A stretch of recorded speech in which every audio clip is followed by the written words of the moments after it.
தொடர் விடுமுறையொட்டி ஊட்டிக்கு படையெடுத்து உள்ள சுற்றுலா பயணிகள் முதுமலை யானைகள் முகாமில் குவிந்துள்ளனர். இதுகுறித்த கூடுதல் தகவலை செய்தியாளர் சுரேஷ்குமார் வழங்க கேட்கலாம். சுரேஷ்குமார், வணக்கம். மேலும் தகவல்களை சொல்லுங்க. நீலகிரி மாவட்டம் கூலூர் இடத்துல முதுமலை புலிகள் காப்பகம் ஆசியாவின் மிக பழமையான புலிகள் காப்பகமாக உள்ளது. இங்குள்ள தெப்பக்காடு மற்றும் அபயாரண்யம் என இரு யானைகள் முகாமில் 28 யானைகள் பராமரிக்கப்பட்டு வருகிறது. அந்த யானைகளுக்கு காலை மற்றும் மாலை என இரு வேளைகளுக்கு ஊட்டச்சத்து உணவுகள் வழங்குவது வழக்கமாக ஒன்றாக உள்ளது. இதனை காண நாள்தோறும் ஆயிரக்கணக்கான சுற்றுலா பயணிகள் வந்து செல்கின்றனர்.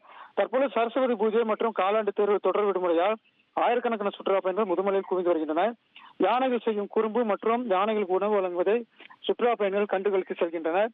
குறிப்பாக சுற்றுலா பயணிகளின் வருகை அதிகரித்துள்ளதால் கூடலூரிலிருந்து பெங்களூரு செல்லக்கூடிய தேசிய நெடுஞ்சாலையில் வாகன நெரிசலும் ஏற்பட்டுள்ளது.